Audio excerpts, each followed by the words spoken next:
My name is Jake Burgan. This is my wife, Daisy Burgan, and we are here today to spend a little bit of time talking to you about who we are and what we're trying to do with our lives, because it involves adopting another human being and taking care of it for its entire life. It's true. We're adopting a kid, in case you haven't heard. And we wanted to tell you a little bit about who we are, how we met. We've been together for about 13 years. That seems like a long time. It really does.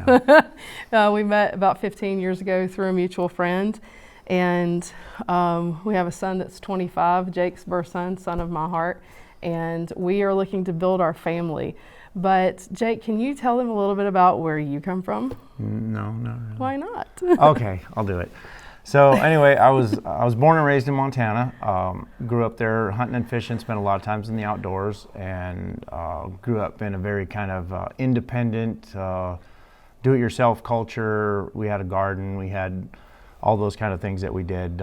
We hunted and got our own meat and put it up for the winter and stored vegetables and did all that kind of stuff. So that was kind of the background environment. Grew up in around farm and ranch communities and that sort of thing. And from there, when I turned 18, I joined the Marine Corps. It was right during the middle of when Desert Storm was beginning to heat up. It was Desert Shield at that time, but we were getting ready as a country to go to war, and I wanted to go serve my country. So I joined the Marines and spent 13 months there. It was a very short war, thankfully. And after the war was over, they were offering early discharges because they needed to downsize the military. So I took an early discharge, got out, and went to college. Where I got a degree in secondary education with a major in industrial technology and biology. And from there, I went to Barrow, Alaska, where I taught high school for a year.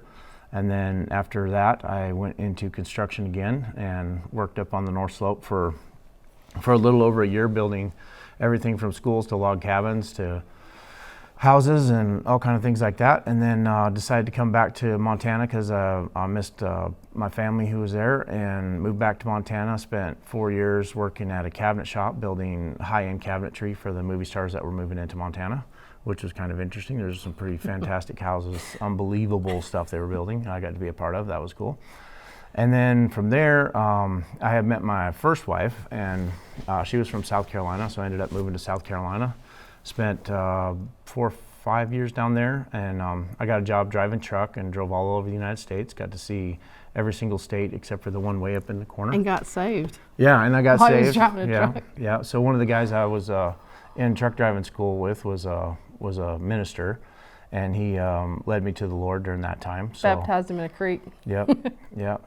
After I understood what was going on, I said, well, what's the next step? And he said, well, I guess baptism. And I was like, well, let's go. And he's like, what do you mean? I said, well, let's start walking downhill until we find some water. I said, we're doing this now. Like, I'm not waiting any more time. Let's get going. So anyway, I've become a lifelong friend with him. He's a really awesome guy, and I still lean on his wisdom from time to time as, going through life things.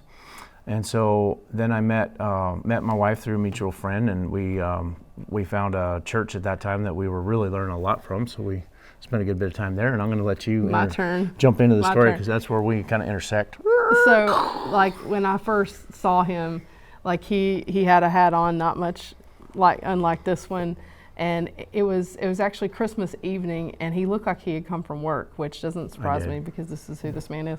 And there was this work truck in the parking lot, and I was like, "Hey, is that your truck?" And like, I don't know, I was kind of smitten from the beginning. So, anyway, we met again, and I laughed harder than I'd ever laughed in my entire life. And I was like, oh my gosh. And I knew that he knew the Lord. It was kind of over from there. But we started dating, and about 5 months later, we were engaged. And from the beginning, I knew that, we knew that adoption would probably be part of our story. Yeah, I had a vasectomy from my first marriage, and so she expressed a desire to have children, and that was something that wasn't even on my radar at that time because I thought, oh, that part of my life is over. And so I ended up having a vasectomy reversal, which was successful, and then we found out that she had some problems as well. Yeah, so I ended up being diagnosed with stage 2 endometriosis and had to have surgery to remit the disease. and we were supposed to conceive within 6 months, and we still didn't have a kid. So.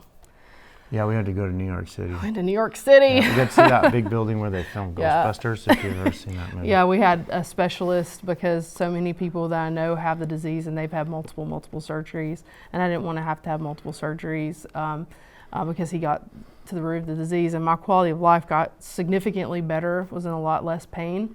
And but we still, like, we're in a community full of pregnant bellies and kids running around everywhere, and the desire was just there, and it never ever went away. It was actually very painful. I've actually gone through bullying because of it, and that was really hard. But, and we moved to Kansas City in what, 2010? 2010, yeah. 2010? But that was, yeah. All this happened after. We After had all the that, surgeries here. I just didn't want to miss that part. No. Because that's the cool part, because then Yeah. we got here and we got to spend some time hanging out with people at the House of Prayer, finding out what that was all about, which that was, as a new Christian coming into the whole Christian community, to see what was happening with other Christians around the United States was a phenomenal, awesome experience for me to get to see that aspect of it, because I'd lived in some pretty rough, dark places, and to see the Christian community as a community was really a cool experience. So that was one thing that led me to the place that I kind of felt like, yeah, I can really actually do this. Because we have a community of people, because we wanted to be not just, parents out there on the wings, we wanted to be parents in the midst of a community of other believers. So that was something that was important to us. So we continued to try for a period of time, and then we finally got to the place where it was like, I think adoption is going to be the option here, because there's other routes you can go that are very expensive and very coloring outside the lines as far as what our spiritual beliefs were.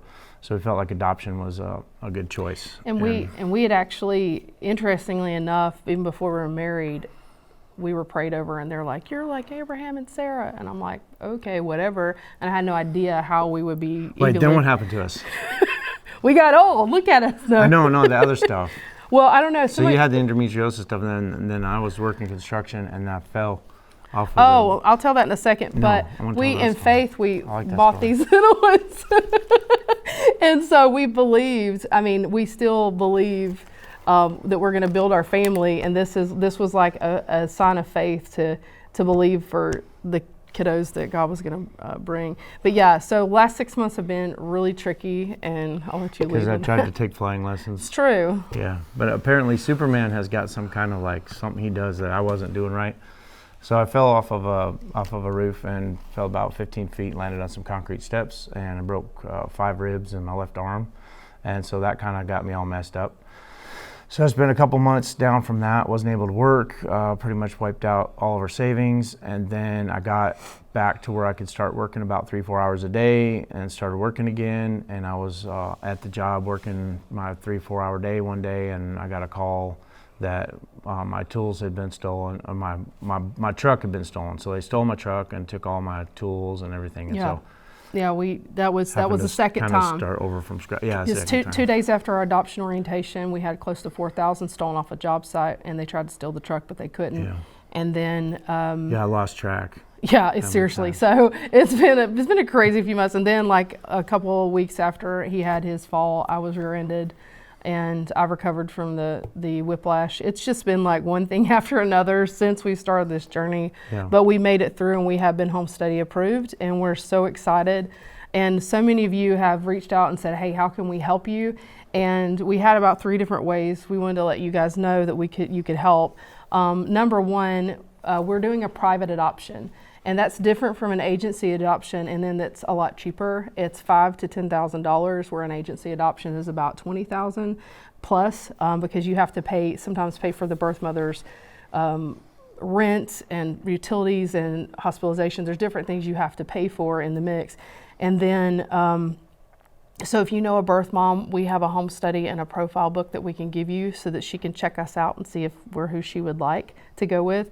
Number 2, if you can give, we have a fundraiser that will give you a tax deduction. It's called Adopt Together, and we'll provide a link for that. Also, we have a t-shirt fundraiser that says, "We are the village," because you are the village who has surrounded us and helped us in this process to get a child.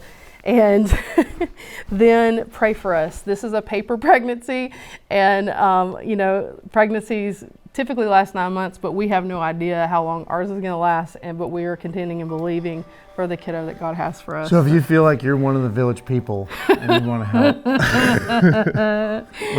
we actually could use some money to be, and support too. Like if you've been through this process before, you know somebody who's been through this process, and you can like shed some light on your experiences, like what you go through as a marriage, what you go through emotionally, some of those kind of things, things you didn't expect.